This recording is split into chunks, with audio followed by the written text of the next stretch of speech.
Greetings and salutations, Geo nerds.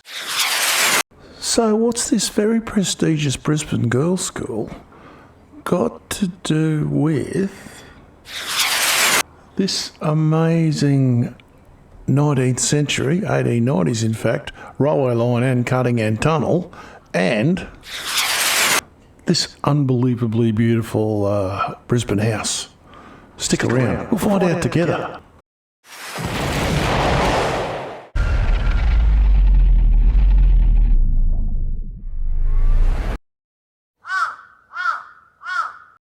Kumbukapa, Kumbukapa, Kumbukapa, Kumbukapa, Kumbukapa, Kumbukapa.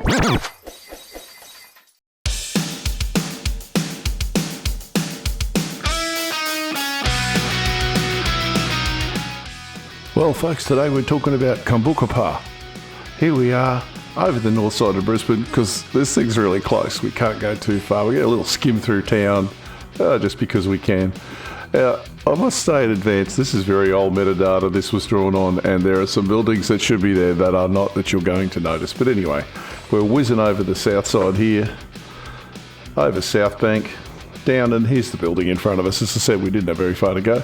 This is Kumbukapa. Built in the 1890s. We're going to go right into the history of it, how it was built, why, and everything. Just know that embankment in front there, that was known locally as Gibraltar, for obvious reasons. Here's the Vulture Street railway cutting. We'll talk more about that because it's a part of the history of this house.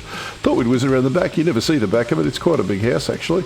As you can see by that hole in the ground. Yeah, this is a bit old, this metadata. I can't tell you how old it is, but it's quite old. This is a gorgeous building. It really is. Another Addison building. We'll talk more about that as well. And there you go. So anyway, let's get into it. So we should start at the very beginning. A very good place to start. Sorry about that. I hadn't used it for a while. You know, it's too good just to use once. So today we're going to talk about initially this guy, Thomas Blackett Stevens. He was born in Rochdale, in England, in 1819.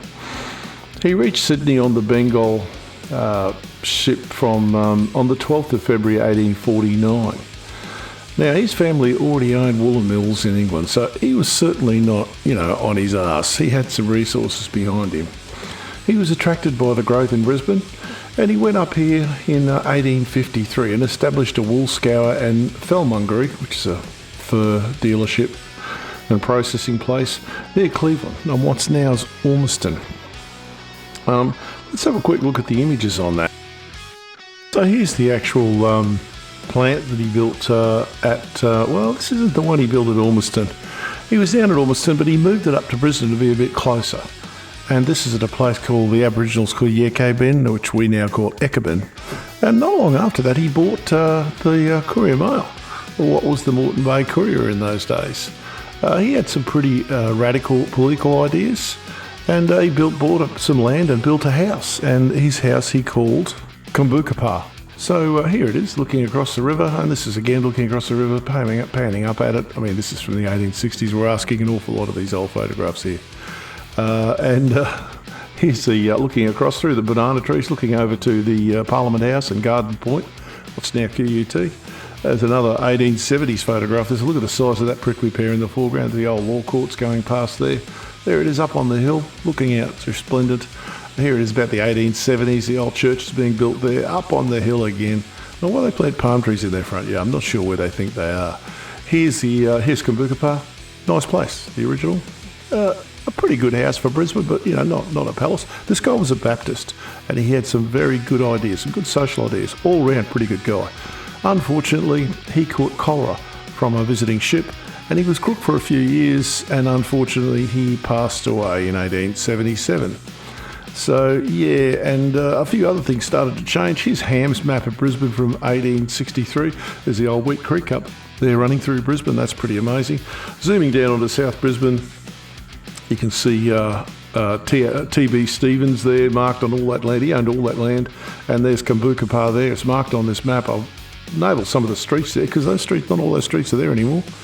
And that's where the roller line was going to go through. And they knew about it. So that was the end of that house. And here's Thomas Stevens' grave over at Dutton Park. It's still there, Dutton Park Graveyard. So let's go on and meet another amazing Stevens. This is Anne Stevens, and I use the word amazing, I apologise for that, a marvellous Brisbane woman, 12 children, 4 of which died in infancy, lost her husband.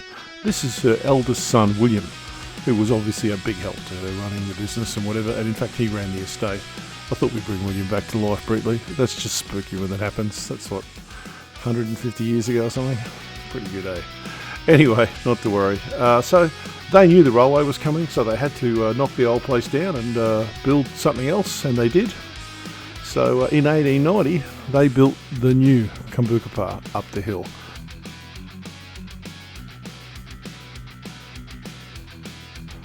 Now, Anne and William had the good sense to commission the new up-and-coming superstar of Brisbane architecture, G.M.H. Addison. A very rare photograph of him here.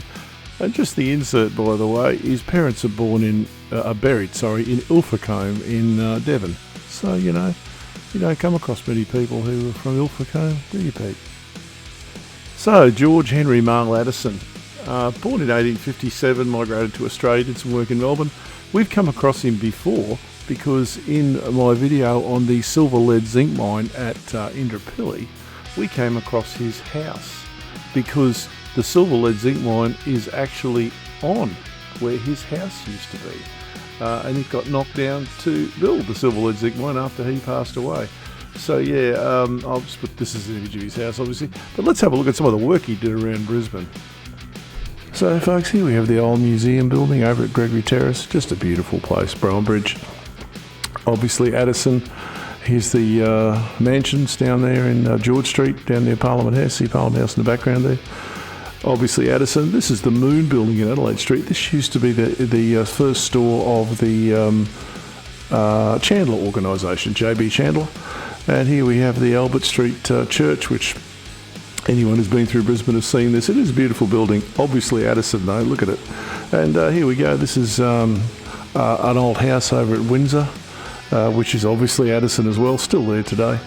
And we have Kumbukia. There we are, Kumbukapa. God, that's hard to say, guys. You cannot believe how many times I've practiced that.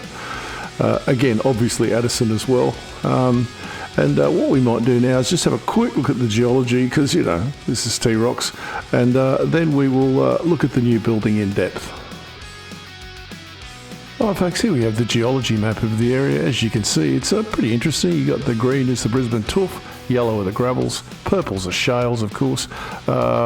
North Pine Fault running right through the middle of this. In fact, the North Pine Fault runs right through the middle of the Mater Hospital, right under it. You've got Darren Lee Fernvale to the east, and you've got Brisbane Phyllite to the west. Not that you can see it really in the ground, it looks pretty much the same. And so it's very interesting. They built a hospital on top of the biggest fault in southeast Queensland. And here's the LiDAR, just zooming in there. We've done a lot to this landscape over the years. As you can see, there's Kumbukapa there. It is an old map from I think the 1920s or 30s. You can see Gloucester Street Station still there, Vulture Street Station still there. So let's have a bit of a look at the digging of that tunnel. So this is the southern portal. This has got the interstate tunnel. This is 1930s. That's Gloucester Street Station right there, that little shed. Then he closed it in the 1960s or 30s or 1960s. Here's digging of the Vulture Street tunnel. Look at people up top there. They moved a metric crap ton of rock.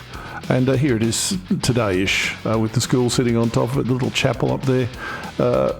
Still a lot of use. These earthworks last a long time. He's digging of the actual tunnel, according to the library, but I don't believe it. It's the wrong shape, wrong strata. I just think they got mixed up. Here's Melbourne Street Station, otherwise known as South Brisbane Station. This is a fantastic building. Next time you're there, stop and have a look at it. It's just such a lovely photo. A couple of kids standing out in front of the refreshment rooms in their uniforms. About the 1920s, something like that. Just a lovely photo. Anyway, let's have a look at Kumbukapa. You can't believe how hard that is to say. Let's have a look at this wonderful building, the new one that Addison built. So Kumbukapa, it's made out of brick, and it's got a terracotta roof. You can see all that. I'm not telling you anything you can't see. The brick is probably Petrie brick from over at Clayfield. The terracotta is almost certainly from Albion, Campbell Brothers at Albion, or something like that. And the white finish you see there is actually carved sandstone, which is probably from Albion as well. Petrie's probably still had their sandstone available then in 1890 from Albion. So, yeah, this is the picture of it. This is, I think, from the early, 1940s. This was used by the Americans during the war. An interesting photo here. This is the town hall before they put the clock in. There's Kumbukupa there, but you can see this is brand new. This thing's only about a year old here, so you can see the shale still showing through. All of the shale formations. Here it is coming. It's about the mid-1890s, something like that. You can see it there with the town hall. Still got a clock in the town hall. Here it is as well. This is the early 1900s, 1910s, something like that. It's a very, very iconic building. This is the early 1900s again, 1920s or so. There it is. You see the town hall. They bought a clock now. They're laughing. And this is a regatta. This is the 1920s on the river down there. And here it is overlooking at the palm trees. God, I hate palm trees. Anyway, in the right place. This shows you the cutting. The cutting was called Gibraltar for a reason. It's just a big rock face, although it isn't anymore. As we can see here, they are widening it. There's the cutting behind them there. That fig tree's still there, by the way, next to the town hall. It's a big tree. And it was the 1950s. And here, this is what they've done now. They've built a great, beautiful, I might add, Hellerton sandstone wall along the front there. And here's the building again. And look, I know this has been a bit boring because it's just a building, but it's such a beautiful building. You can barely see it from the road anymore because there's just so much infrastructure around it. I'll say one thing about, so I'm not a big fan of private schools. Let me tell you, that school looks after this building and they look after the grounds around it. There is just no question of that. And I've actually rung them and got them to tell me how to say the name because you'll never work it out by reading it. And at the beginning, that little montage you hear is actually the head honcho of Somerville School. I extracted that from one of their videos, saying it over and over again because I needed to listen to it. Anyway, Geo Nerds, a little deviation, but we've got one coming up very soon for Australia Day on Somerville House. We just did that on Samson Vale and the Griffins. And yeah, a bit of an Australia Day theme, disappointingly. But anyway, keep rocking. T-Rock's out.